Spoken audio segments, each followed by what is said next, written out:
दोस्तों USA president Joe Biden और Russian president Vladimir Putin जून 16, 2021 को जिनेवा में 18th सेंचुरी स्विस विला में मिलने वाले हैं। उनकी इस मीटिंग से कई स्पेकुलेशन सामने आ रहे हैं। दोनों देशों के बीच रिश्ते बिगड़े हुए हैं। ऐसे में ये मीटिंग कई पॉजिटिव आउटकम सामने ला सकती है।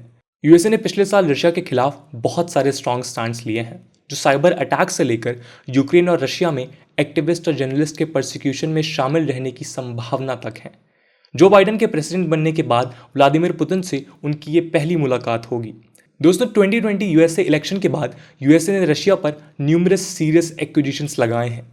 यूएसए ने इलेक्शन में interfere, cyber attacks, Russian opposition leader Alexei Navalny को अनलॉफुल तरीके से जेल में डालने जैसे एक्विजिशंस रशिया पर लगाए हैं। इसके अलावा रशिया और यूएसए के बीच आर्म्स एंड मिलिट्री फ्रंट पर भी ट्रीटीज खत्म हो गई हैं। रिपोर्ट्स के मुताबिक केवल न्यू स्टार्ट ट्रीटी ही है जो इन दोनों सुपर पावर्स के बीच इस वक्त बाकी है।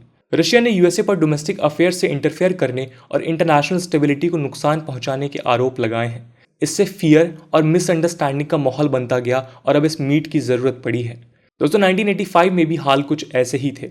कोल्ड वॉर के वक्त जिनेवा में ही रोनाल्ड रीगन और सोवियत के प्रीमियर मिखाइल गोर्बाचेव ने मीटिंग की थी। इसके बाद में कोल्ड वॉर रिजॉल्व करने में फायदे मिले।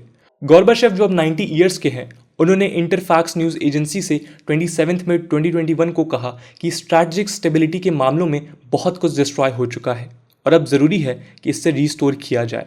उन्होंने आगे ये भी कहा कि बाइडेन एक ऐसे व्यक्ति हैं जिससे रशिया नेगोशिएट कर सकता है। दोस्तों व्हाइट हाउस प्रेस सेक्रेटरी जिन साकी के मुताबिक कई सारे प्रेसिंग इश्यूज़ हैं जिसके कारण ये मीटिंग हो रही है। क्रेमलिन उसकी तरफ से बोल चुका है कि प्रेसिडेंट्स रशियन यूएस रिलेशन के करंट स्टेट और प्रोस्पेक्ट्स के बारे में चर्चा करेंगे। वो strategic stability issues, international agenda में acute problems, corona virus pandemic और सेटलमेंट ऑफ रीजन कॉन्फ्लिक्ट जैसे मुद्दों पर बात करेंगे। इसके अलावा यूक्रेन भी एजेंडा में रहेगा। बाइडेन ने कहा है कि वो यूक्रेन की सोवर्निटी और टेरिटोरियल इंटेग्रिटी को अंडरस्कोर करेंगे। ये भी माना जा रहा है कि जो बाइडेन पुतिन से Russian opposition leader Alexei Navalny जो इस वक्त जेल में कैद हैं उनके बारे में भी बात कर सकते हैं। इनके अलावा बेलारूस प्रेसिडेंट अलेक्जेंडर लुकाशेंको की तरफ रशियन सपोर्ट को लेकर भी डिस्कशन होगा। इसके अलावा मीटिंग में एक मुद्दा साइबर अटैक्स का भी डिस्कस किया जाना है। यूएस प्रेसिडेंट ने कहा है कि वो साइबर अटैक्स के इशू को रेज करेंगे। रिसेंटली यूएस में कई फर्म्स और आईटी कंपनीज को रशियन हैकर्स ने टारगेट किया था। सोलरविंड्स नाम की आईटी फर्म के जरिए हैकर्स ने 9 फेडरल एजेंसीज और करीब 10 कंपनीज को टारगेट किया था। इसके अलावा पिछले एक साल में कई साइबर अटैक्स हुए हैं जिसमें यूएसए का कहना है कि रशियन हैकर्स शामिल हैं।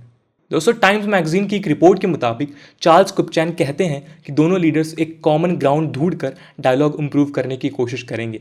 कुपचैन प्रेसिडेंट बराक ओबामा के अंडर व्हाइट हाउस में नेशनल सिक्योरिटी काउंसिल के मेंबर थे।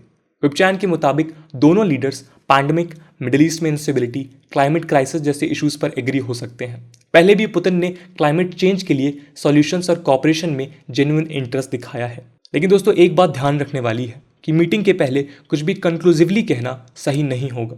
आज की वीडियो के लिए इतना ही। आई होप आपको वीडियो पसंद आई होगी और अगर पसंद आई है तो अपने दोस्तों के साथ शेयर करना ना भूलें। हम मिलते हैं अगले वीडियो में, तब तक के लिए जय हिंद, जय भारत।